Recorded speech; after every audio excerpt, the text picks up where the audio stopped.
Welcome, viewers, to this another program of Advancing the Cause. This program comes to you every Wednesday night from 18:30 hours to 20 hours. The official host of this program is the Honorable Coretta McDonald, Member of Parliament, Medal of Service, and General Secretary of the Guyana Teachers Union, who is unavoidably absent tonight, and therefore I am hosting the program for her. Our topic tonight is the collapse of the public service. For purposes of this discourse, public service will be defined as all ministries and agencies that benefit from some funds from the state. The order of this presentation or discourse will be the destruction of the public service college, Ministry of Education issues, public service issues, Guyana Teachers Union Ministry of Education issues, failure of enforcement agencies to take illegal action, and then we are going to do a conclusion. So viewers, let me first of all deal with the public service college.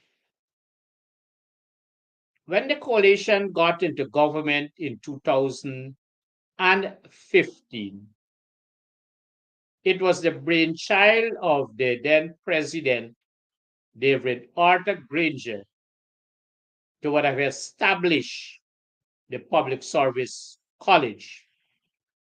And that college was so set up in an effort to train our young people to so be well qualified and experienced, having been trained and having had a number of a series of work attachments to be placed in various ministries and agencies. And for those who would have headed agencies and ministry, like myself, who would have been a regional executive officer and would have benefited tremendously from the students who went through the public service college, they were attached to Region 3 and Region 2. And therefore, I would have been on the side of receiving the benefits of those students that were trained. And so the quality of those students were excellent because their training allowed them to be able to learn, to know, to evaluate, and to do the processing of every single thing that exists in the public service. And that alone helped the public service to advance all its goals and objectives. And agencies and ministries were comfortable having those students being completed those tasks, those training, so to speak, and would have been attached. And so the great advantage of the public service college would have been that persons were trained, they were adequately qualified, they were put on periods of job attachments, and after those attachments and they were able to graduate and come into the public service, so to speak, or proper, they advance. But here comes the thing. In 2020, when the coalition was out of government, that was the end of the public service college. Because this government, the present government, saw it fit not to continue any training of public officers, persons who aspire to go into public service. And therefore, what is happening in the public service now is a dismal situation. Poor performance of those because they are selected based not on their level of qualification or training. They are selected based on who they are affiliated to, who are their associates.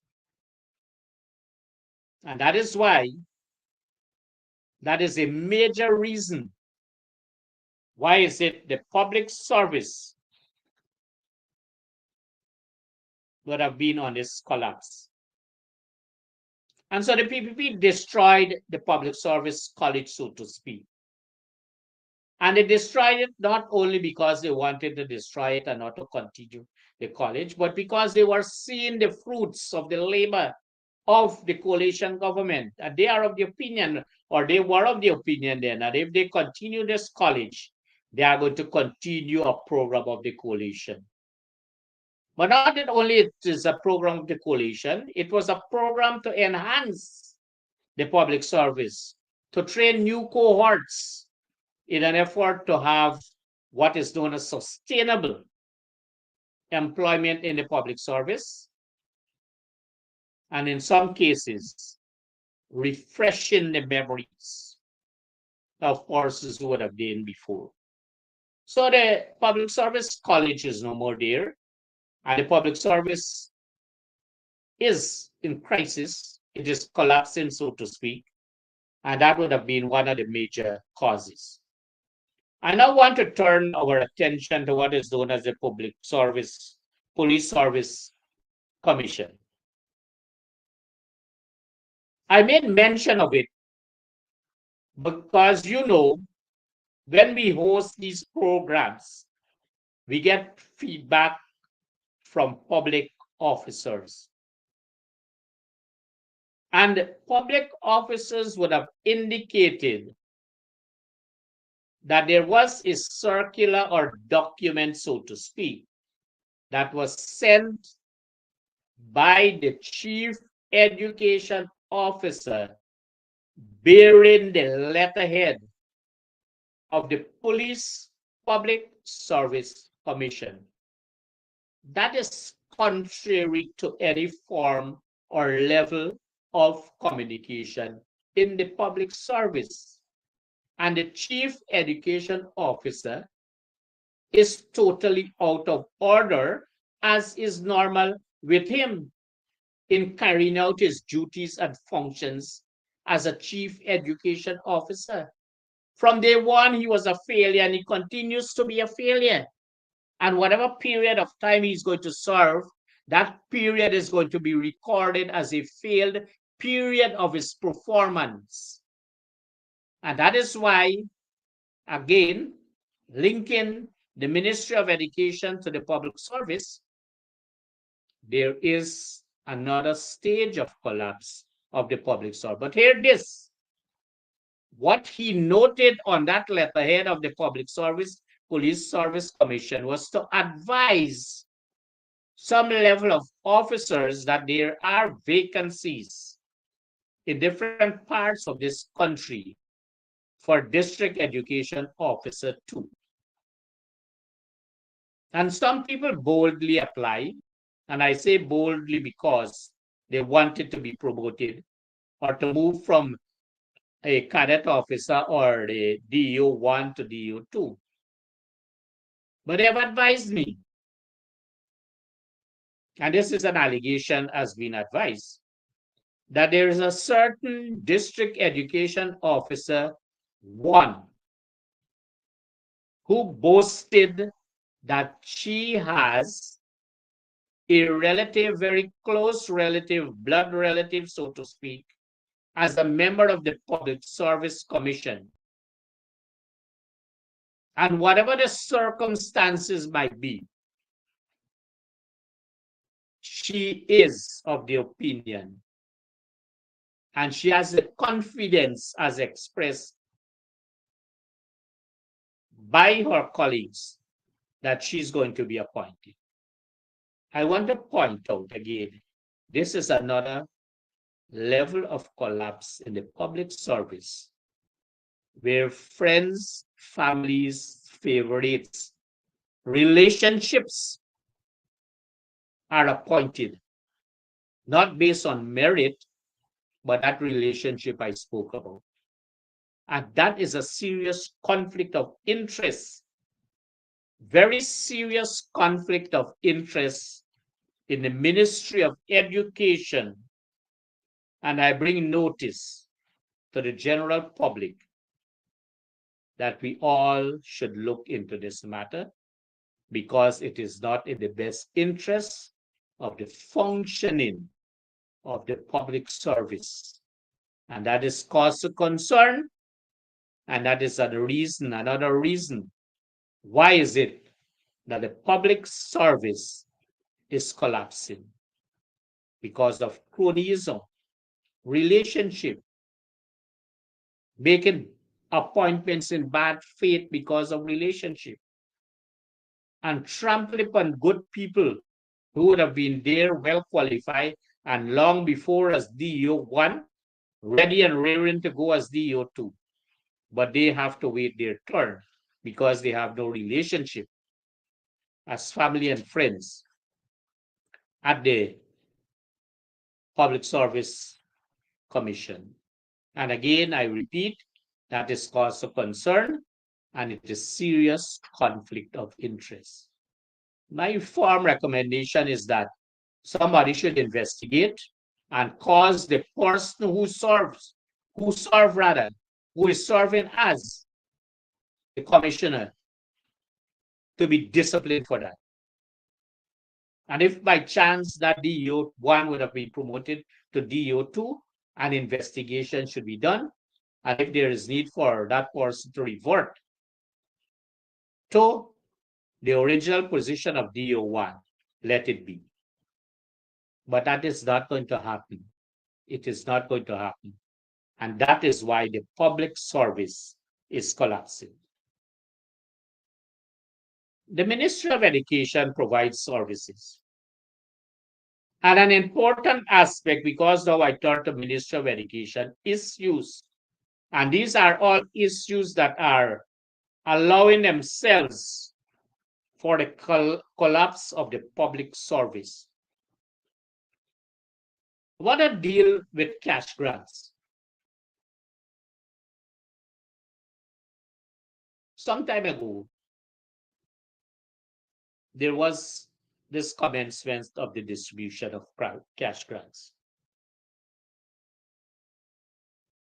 May I say to you, viewers, that this can be considered during this period of cash grants a period of political propaganda and a campaigning mechanism of the PPP. Ministers and high-level government officials, they are at a serious fan out in different regions of this country. And in each of their presentations, they did not focus on the purpose and reason for the cash grant. But they were doing political propaganda work for the PPP. And this is not only the ministers of government, I said early on, high-level government officials. But there are a number of places in which this cash grant would have been paid. And there are total discrepancies, many discrepancies, many default, many fraud. And I'm going to point out some of them as indicated and as alleged to have happened. It would have been alleged that a certain nursery and a certain primary school head teacher would have facilitated a particular parent who resided in a particular community, went to another region. The children were not registered for any of those schools in the particular region, but they went to another region, they were not registered. But the parent was being told that cash grants are paid and that she should come to the region as organized as alleged rather, by the head teacher or the head teachers, and cash grants would have been paid to that parent for at least 6 children.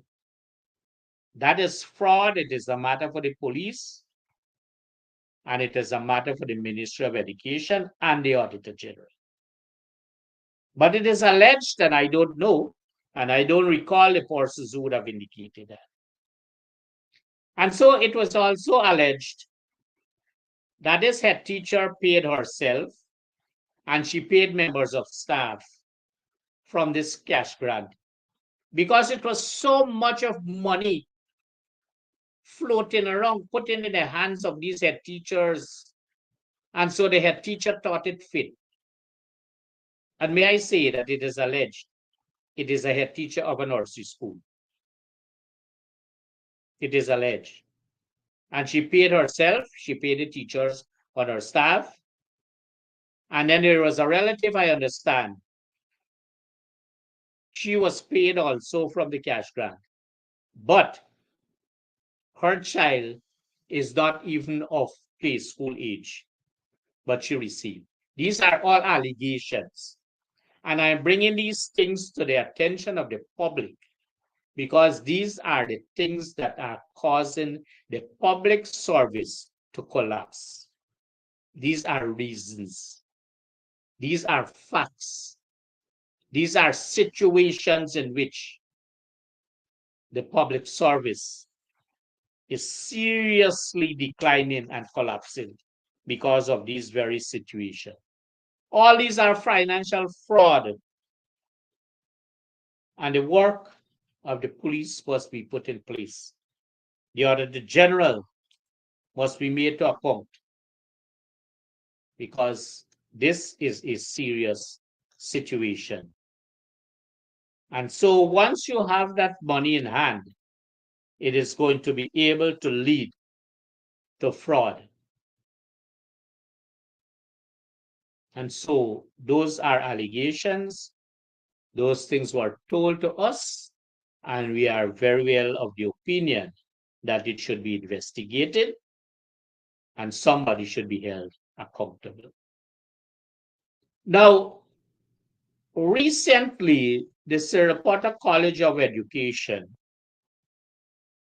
put out public advertisement. This is another topic I'm dealing with, and to show how the public service is collapsing, but under the issues of the Ministry of Education. And there is, I want to quickly go through a circular which is not very long. And this circular is 12 of 2005 and is dated the 7th of July 2005 from the Chief Education Officer.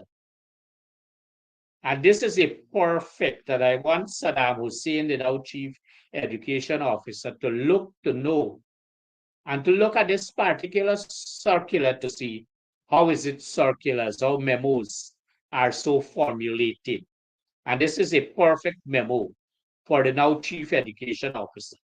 The subject is recognition of English language and mathematics offered by the Institute of Distance and Continued Education. And it was issued under the hand of the Ed Caesar, then Chief Education Officer. So it says the Institute of Distance and Continuing Education, the extramural arm of the University of Guyana, offers program aimed at meeting the needs of the wider society. Recently, the Ministry of Education, and I want you to know this part, and the Guyana Teachers Union Professional Committee completed the assessment of a one-year mathematics and English language program offered by the Institute of Distance and Continued Education. This circular seeks to advise that with effect from August 29, 2005, a pass with a credit or distinction in any of the two subjects referred to above will be recognized as equivalent to an acceptable pass at the general proficiency level of the Caribbean Secondary Education Certificate Examination. Thus, an applicant for a teaching position who has 3 subjects without mathematics and English at the CSEC general proficiency level, in addition to the pass with credit in the 1-year IDC mathematics program, would be regarded as having 4 subjects. At the CSEC General Proficiency Exam. Entry into, this is the one, entry into the Sarasota College of Education, including its distance education program, will be treated similarly. This was issued under the hand a perfect memo, Mr. Now CEO, for you to be able to look at and pattern yourself. How is it a memo is going to be written? And so it is alleged that these heads of centers that we have across this country are denying the persons who would have passed with either credit or distinction in English and mathematics at the IDC, University of Guyana courses. They have been denied entry to the Sarasota College of Education. I want to strongly believe that those persons who are handpicked to head these centers, in some regions they came from the school, just at SCM, if they reached that position, or they were just AMs, but they were handpicked because they were affiliated to a particular political party. And because of that, they were placed there to help to collapse the public service. That is what they are doing. They are helping to collapse the public service because they have placed people who cannot function efficiently and effectively. And so they have denied a number of persons entry into training college because they are not aware of this circular. And this circular was as a result of the intervention of the Guyana Teachers Union professional development arm.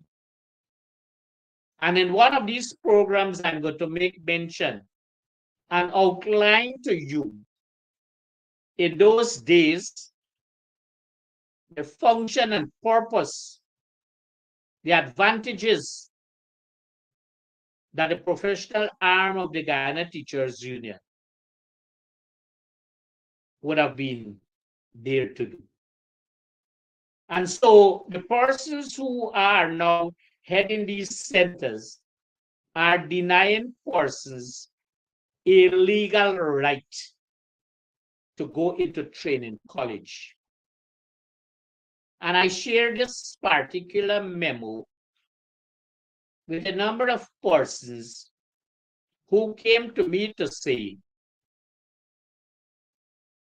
that they were denied admission to college because of X, Y, and Z. And not only in this region, Region 2, but other persons from Region 6, Region 3, the Georgetown Region 4 area. I sent Region 10, I sent this particular memo so that persons can better understand what is happening and the way in which this level of discrimination is taking place. And why it is taking place? Because the public service is collapsing. It's collapsing at a rapid rate. I don't want to turn my attention because I'm dealing with public service, the collapse of the public service. And I said to you about memo. This one here is from the Chief Education Officer, Saddam Hussein, signed.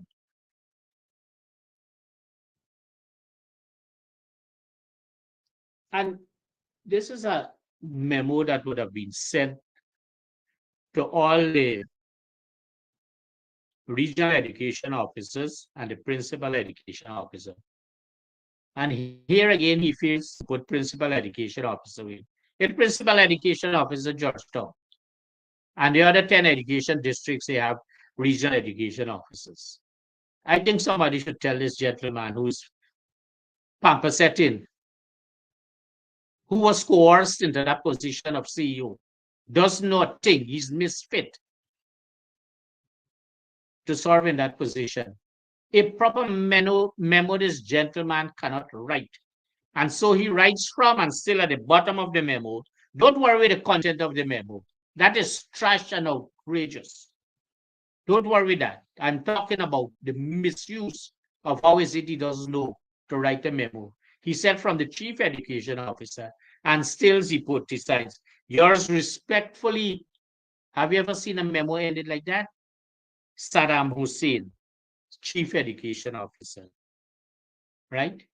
And this again, he is totally disrespectful to the Guyana Teachers Union. If you go back to Ed Caesar's circular memo, he would have copied that to the General Secretary of the Guyana Teachers Union. This gentleman fails to do that because he doesn't know the channel of communication or he has total disrespect for the Guyana Teachers Union. And therefore, people should bring that to his attention because he's failing miserably in the performance of his duty because he was forced from a classroom into the chief education as a chief education officer. And he's not doing well. He's not doing anything as for the system. And therefore, the public service is collapsing here. Serious collapse. I want to turn to another memo. And this one is from the Deputy Chief Education Officer. Here, this one, examinations. And he is a gentleman which says that what? Amir Ali. And I'm calling him because it is on the circular.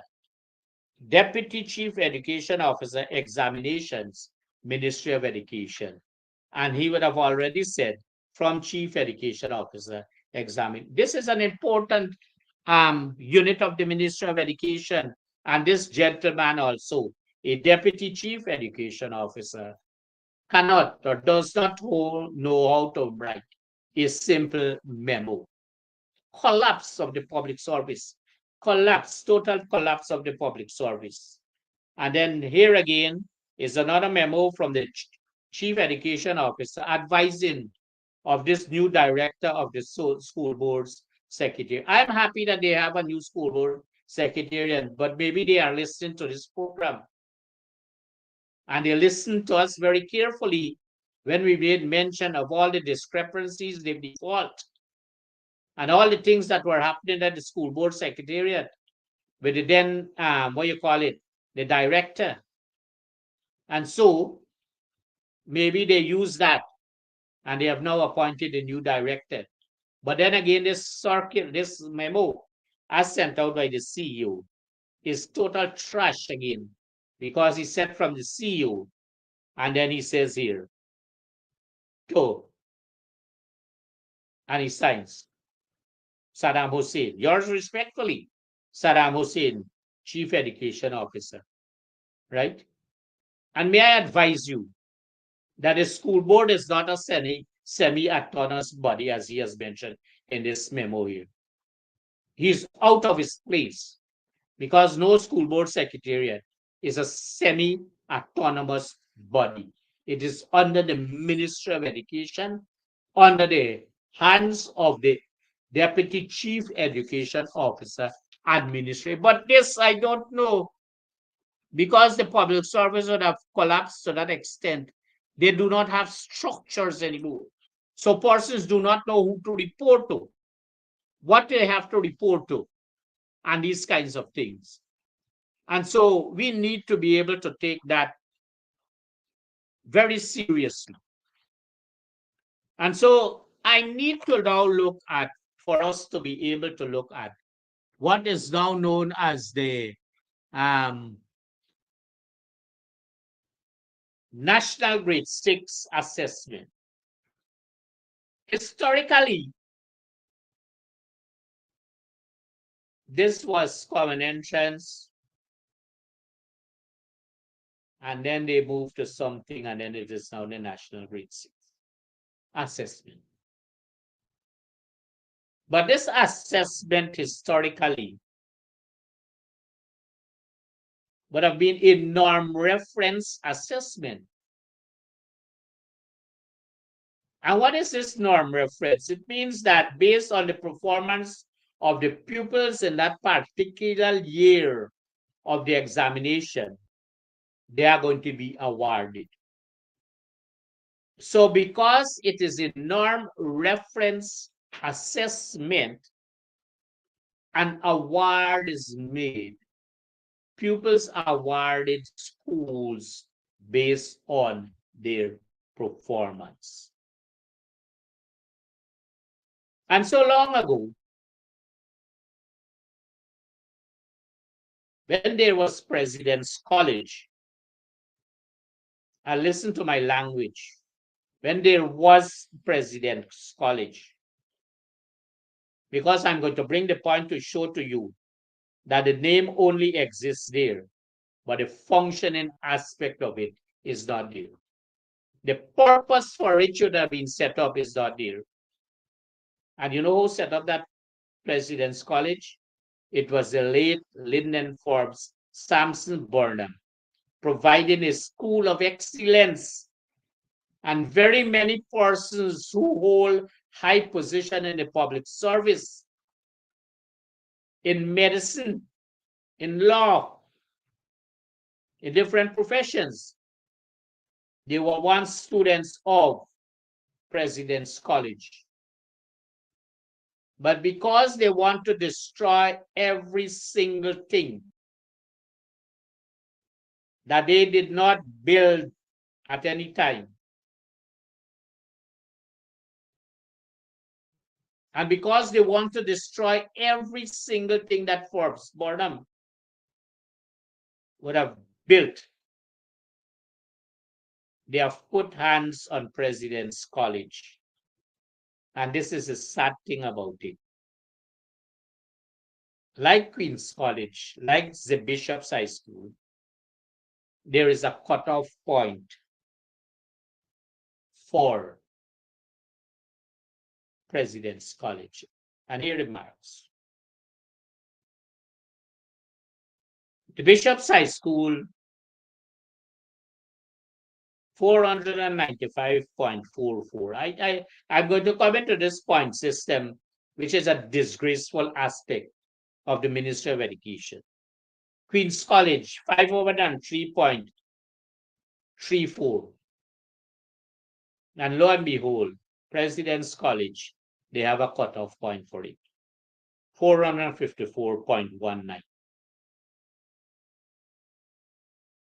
Remember earlier I said that the National Grade 6 exam assessment is a norm reference assessment. And pupils are awarded. But the first 1% of these pupils, and I'm coming back to the real President's College, when they would have been awarded secondary schools, whether the Bishop's, Queen's College, or any other top secondary school, they are offered a place at President's College. So when they say you pass to go to President College, you don't pass to go to President. You're offered a place. You are not awarded a place. And it comes out of the first 1% of the pupils who would have performed extraordinarily well at that assessment. And so they have collapsed that. Another collapse of the public service. And look at the pass rate. No, sorry, not the pass rate. The cutoff point for President's College, 454.9. And if you go across, there are other secondary schools in this country that have greater number of marks as cutoff point. This is what they are hiding from you. And it must be public knowledge. This is what. And I'm going to give you now. And I want any of them in the ministry, the failed Minister of Education, the totally failed CEO and his staff, or anyone from the examinations division or elsewhere, insured or elsewhere, anywhere, any unit of the Ministry of Education, to dispute this information, the facts that I'm going to give now. They have not given it. And I'm going to give the public this. Because I know not only Guyanese are listening to this program, people overseas who have an interest in what is happening in this country are listening to this program, and people must know that there is a serious collapse of the public service in all its different forms.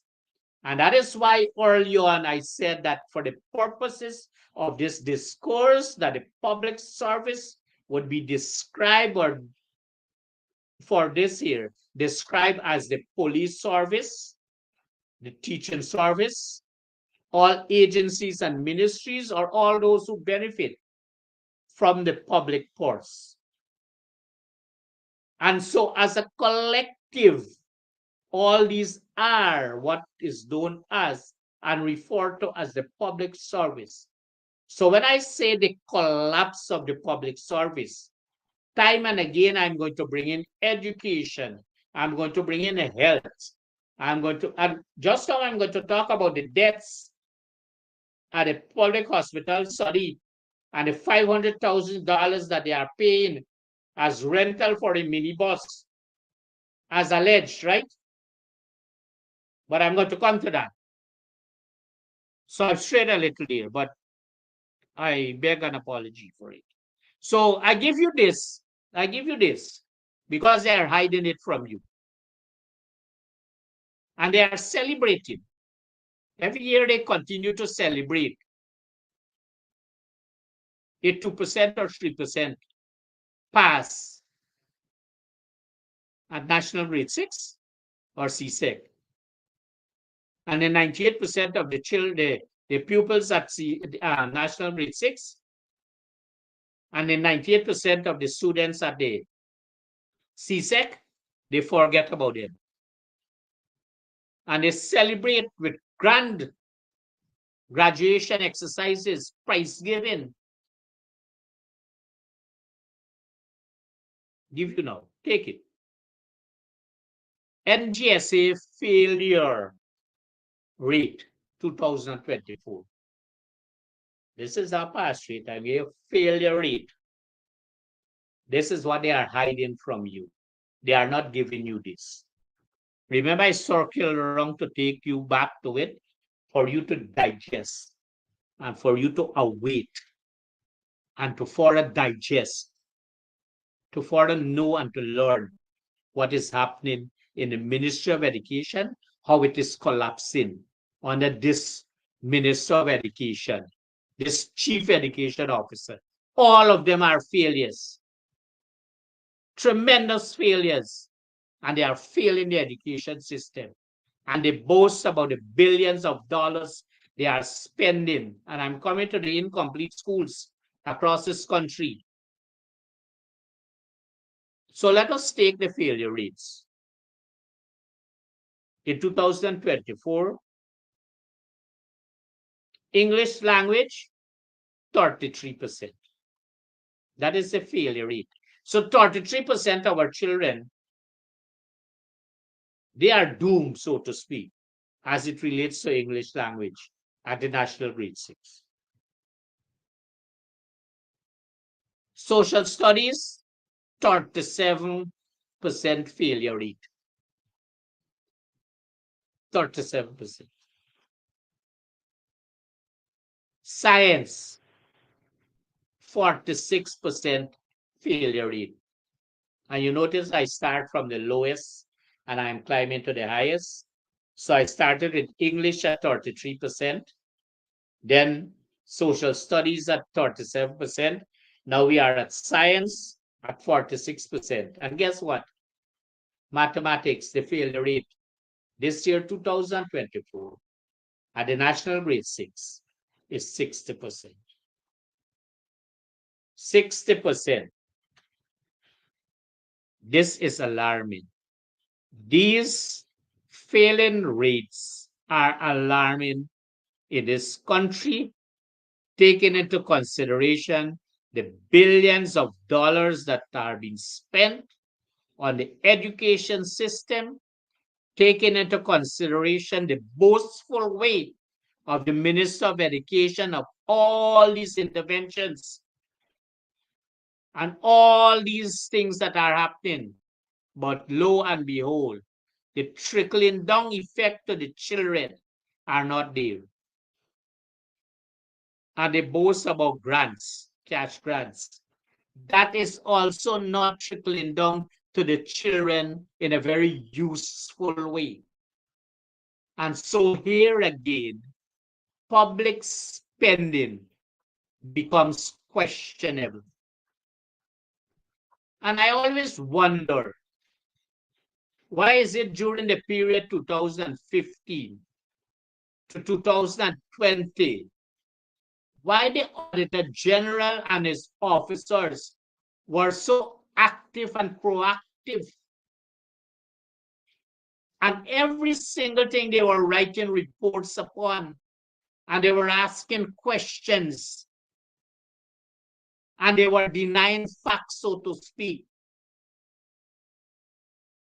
But they have relaxed at this time.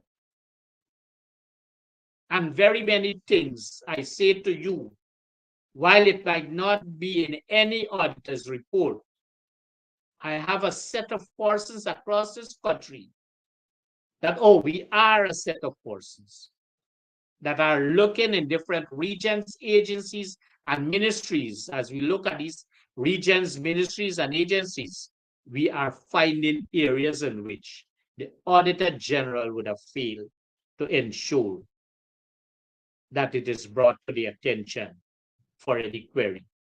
Here again, it is a collapse of the public service because of failure of, and the Auditor General is a paid servant of the people of this country. He receives state money, salaries from the state.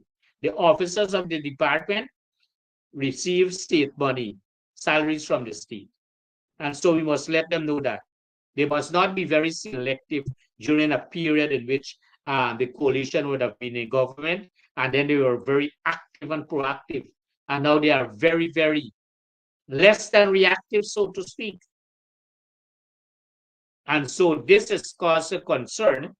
And because of the amount of money that is being spent or claimed to be spent, there is need for the Auditor General to look at these failure rates and ask questions. It is not only going to deal with figures and which project did not complete. By the way, there are a number of projects across this country. Again, a total failure and collapse of the public service. HL goes about this country as the Minister of Public Works, opening his big loud mouth, telling people that he is going to do X, Y, and Z about these contractors that do not complete their task on time. But lo and behold, that is only for public consumption. The contractors still remain there. They do bad work because those contractors are their contractors. And so they can't touch them because they know what they are going to tell them when they touch them. And so that is, again, a level in which the collapse of the public service is going about the place there. And so I want to deal with an aspect of the last week. It was debated in the National Assembly.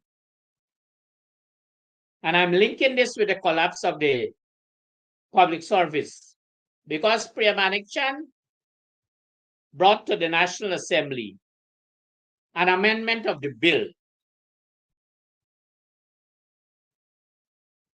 the University of Guyana Act. I have it here. It is a 2-pager.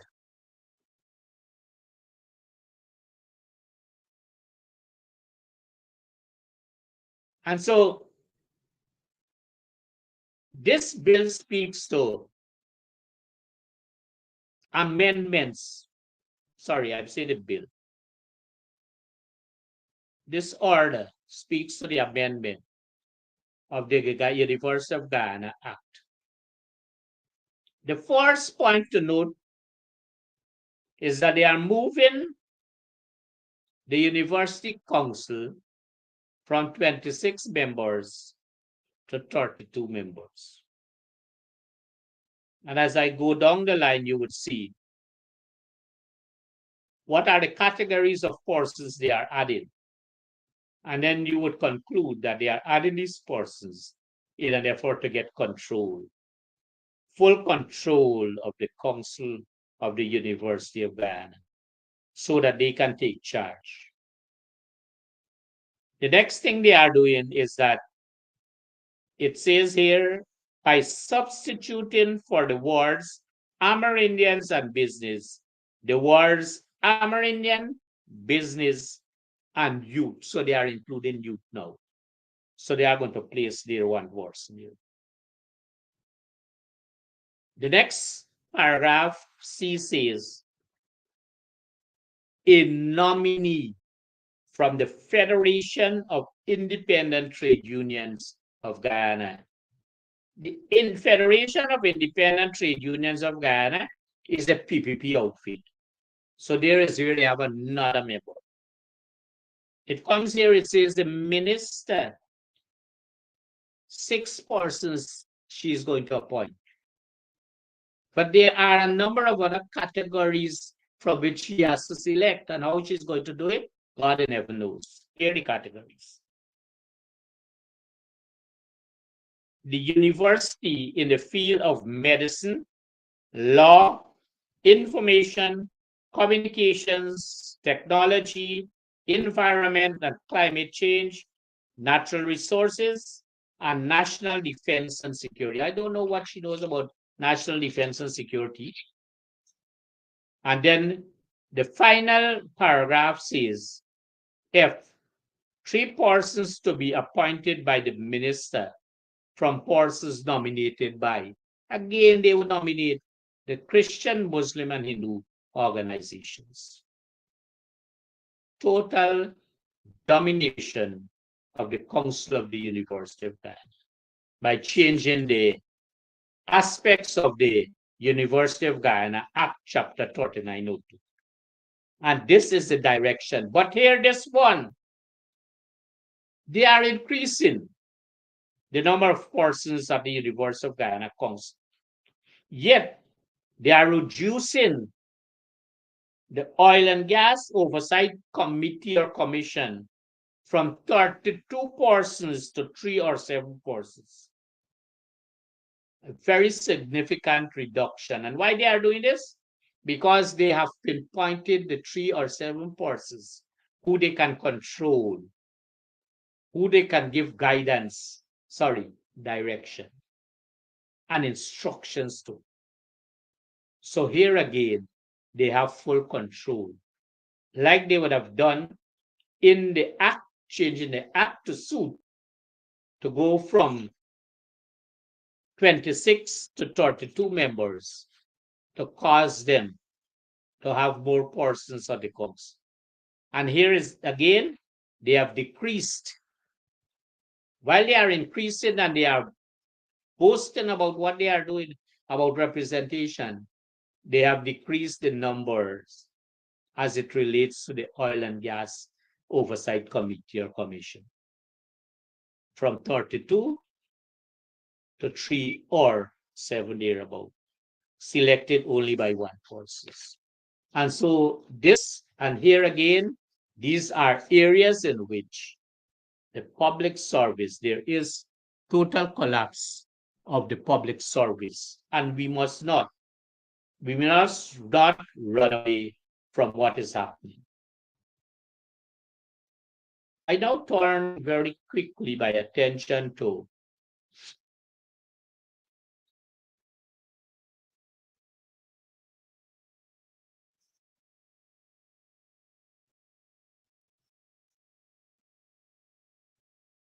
the public service issues. And I'm going to come back to deal with one of an important aspect of what is known as the sanction, because there are a number of things, and I want to say about the sanction because it is telling a lot on some of these people, right? Every Thursday, Barjagne would hold a session, whatever it is, I don't know. He calls it a press conference. But that is just ranting. No content, no sense of direction in which this country should go. And so he says that they are going to take serious actions against defaulting or defaulters of the public procurement area, in the public procurement area, well, officers that are responsible for public procurement. That is what he said. He's going to take ultimatum. But I tell you something. This is a sham and it is a cover-up because the persons who are involved, it is alleged, in all the defaults in the public procurement aspect of things are friends, families, and favorites of this government, the PPP. And so when he would have said that, it is only telling the public that action is going to be taken. Action would not be taken for the simple reason that the persons that are in default are carrying out their bids. And once they carry out their bids the way they want it to go, then there's going to be no sanction on those persons. And so there's nothing about what he say there that is going to happen. And it is alleged that in some agencies, only a few persons are authorized to award contracts without following the procurement regulations. In some of these agencies and these regions, these things happen. And mind you, it is alleged that in some agencies that these things happen. In some of these regions, in some of these ministries, these things happen. But what? Those persons are friends, families, and favorites of those who they are doing the bid for. And nothing can happen with them. Let me give you a scenario. This is fact. The Public Procurement Commission would have flagged the award of a $2.1 billion Guyana Defense Force wharf.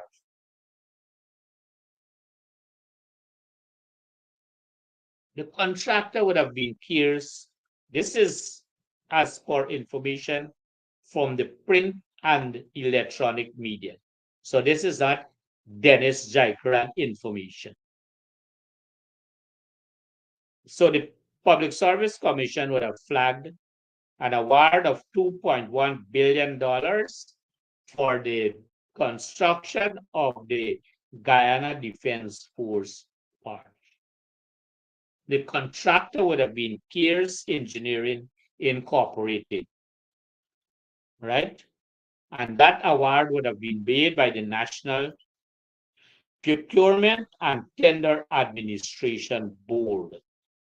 And guess what? You know who is the chairman of that board? It's a man named Bal Gobin.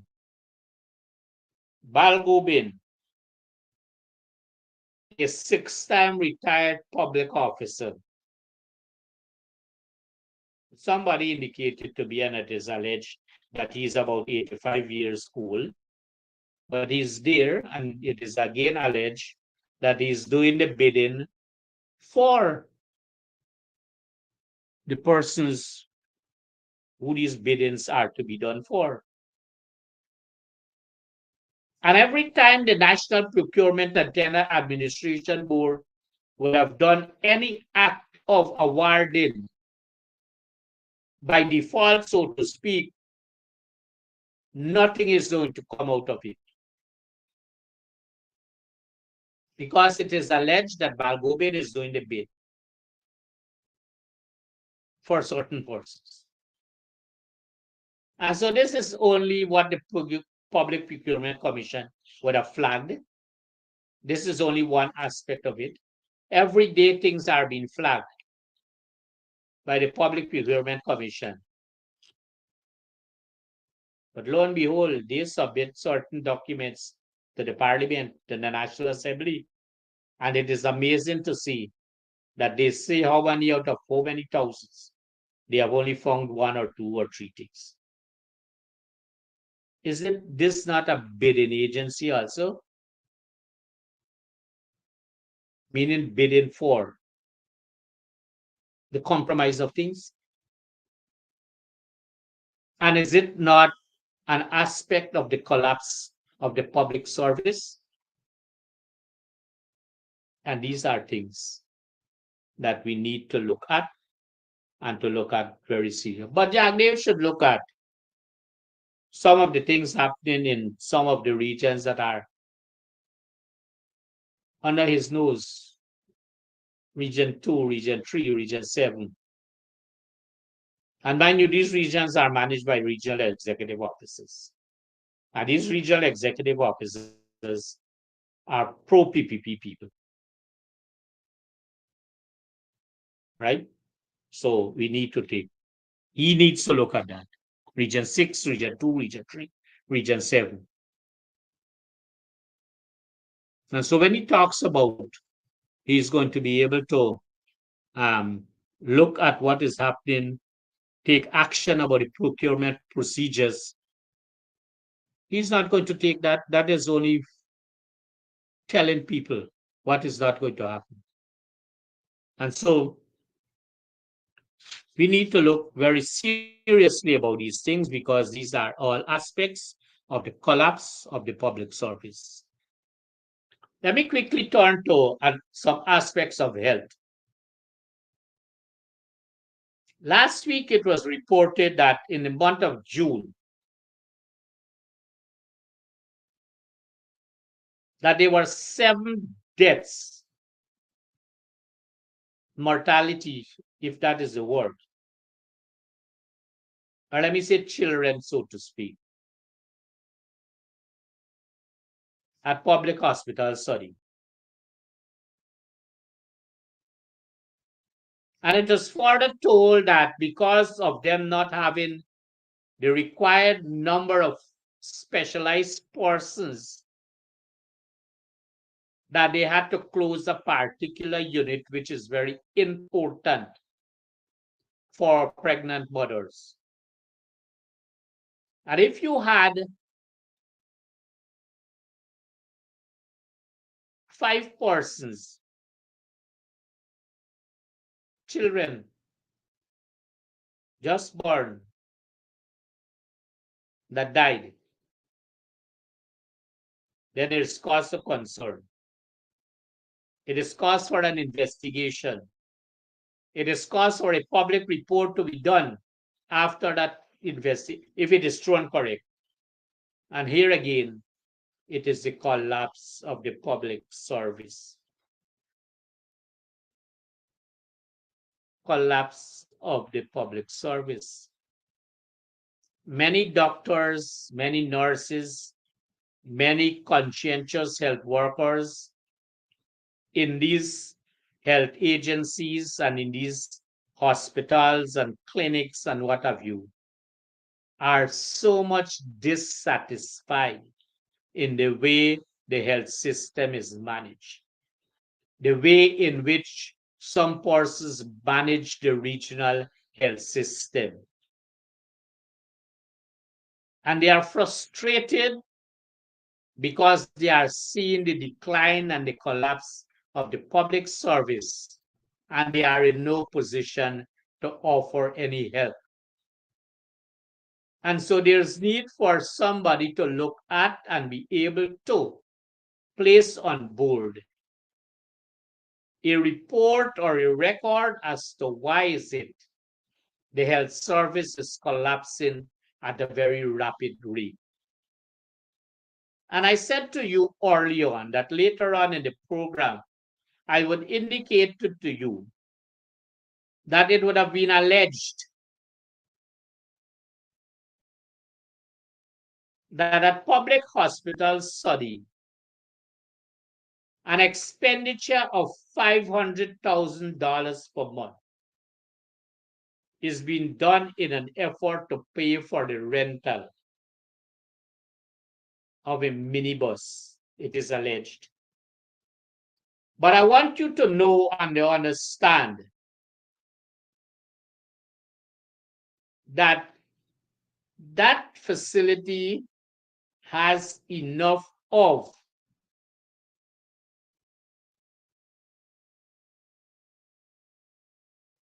transportation as provided for by the department. And it is further alleged that the person who's being paid this money is a very close relative of a senior health worker in the Department of Health Region 2. Auditor General, I'm calling you out and I'm calling out the officers of your department to not turn their backs on this situation. And there are very many complaints across this region about the health stores, the stores in the hospitals, both the food, the drugs and medical supply stores, the pharmacies.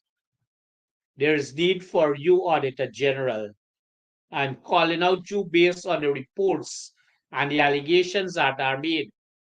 You need to confirm or not to confirm that these are facts that exist, or they are fictions, and you are able to fix it.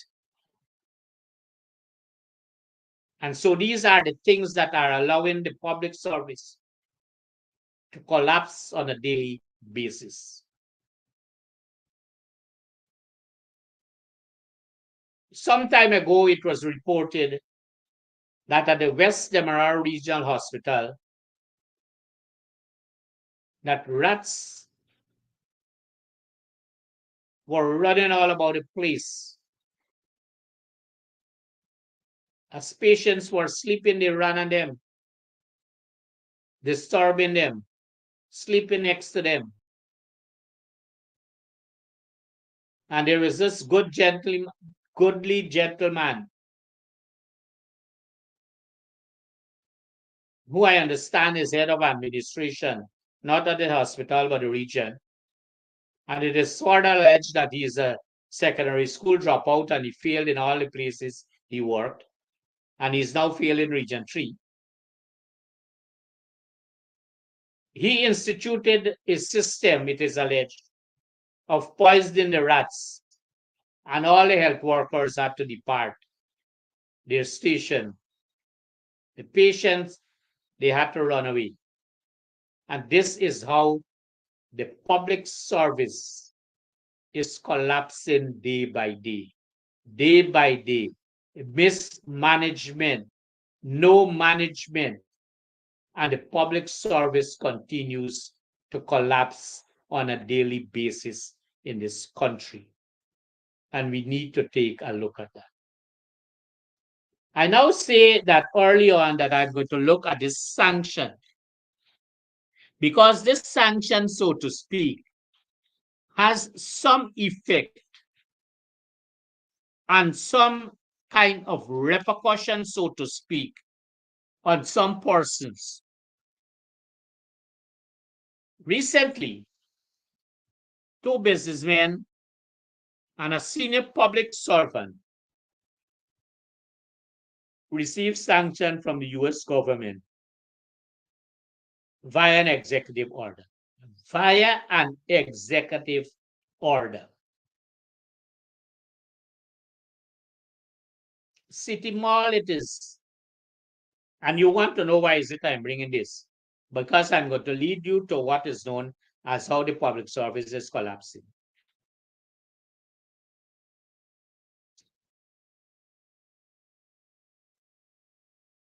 I said City Hall, but let me don't worry, deal with that. Let me deal with this one. It is alleged that a particular nursery school head teacher and selected PTA members of the school visited the home of the sanctioned businessman.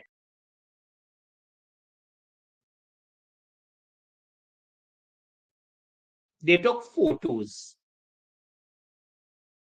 And it is alleged that this head teacher was so bold and personal in her put out that she placed that on her Facebook and in social media, not knowing that this sanction would come. And when she posted these photos, she boasted about her relationship with the Mohammeds.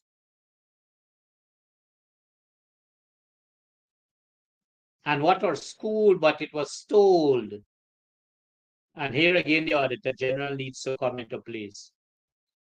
That not only this businessman, these sanctioned businessmen rather, but other persons would have given gifts and other things to the school, but these things never reached the school. But that is an appendage to the discourse in terms of the businessmen. So they took photos. It is further alleged that this same head teacher would have been seen on Facebook, on social media, posing with high-powered rifles, pointing it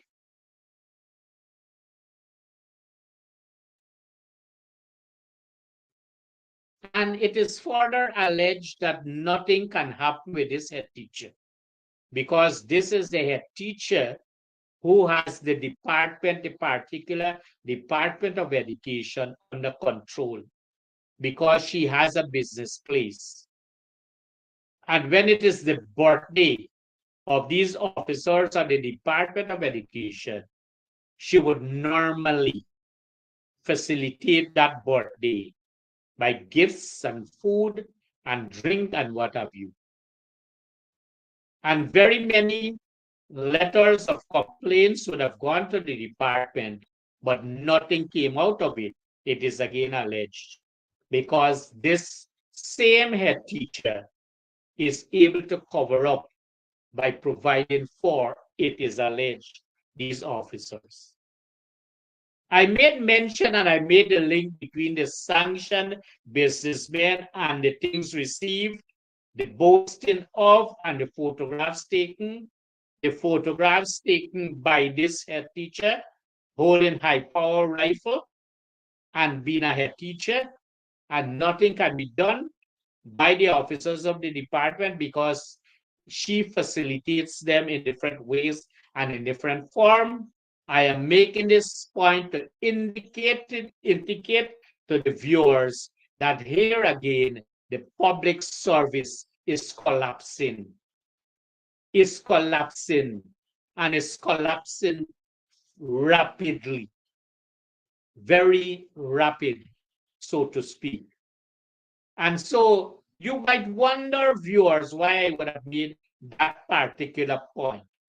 But I made that point to indicate to us as viewers that there are troubling times in the public service.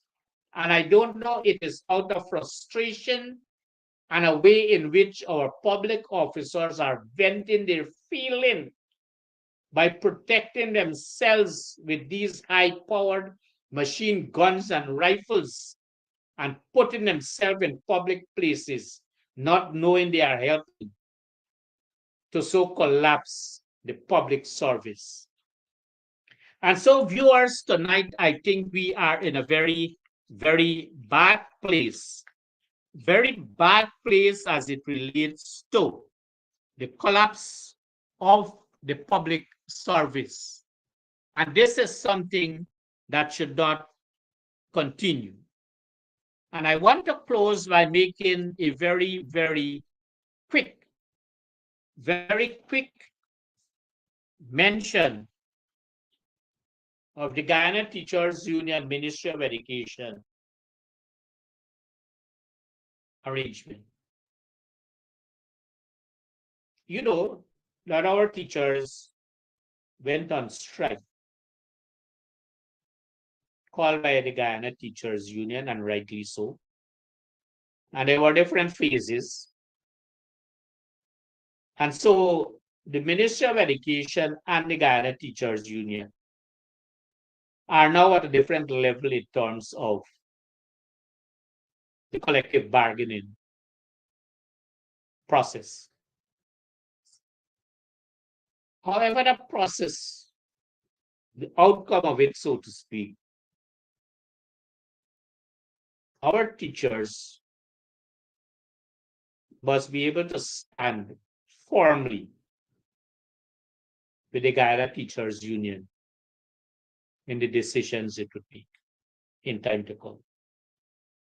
Whatever these decisions are to be made, then our teachers need to know that they would have moved from that level of bilateral discussion to the next stage of conciliation. And then that conciliation failed, they went to court. The court advised that they should do X, Y, and Z, and they are now at the bilateral stage again. And if that fails, then they are going to go to conciliation. If conciliation fails, then they are going to go to arbitration. But then our teachers, during this period of this vacation, must be able to come together and to be able to be strong and work towards ensuring that whatever the results are in terms of what they want based on the economic situation of this country, and to make that demand, they must make that demand very boldly. So viewers, tonight I want to thank you very much for affording me this opportunity of coming once more to you in an effort for us to be able to do our program, Advancing the Cause. This program comes to you every Wednesday night from 6:30 to 8 to 20 hours. And the official host of this program is the Honorable Coretta McDonald, Medal of Service, MS, MP, and General Secretary of the Guyana Teachers Union. My name is Dennis Jaikran. And whenever she cannot host this program, I am hosting this program. I want to thank you very much, and I want to bid you a good night. God bless you, and you keep it.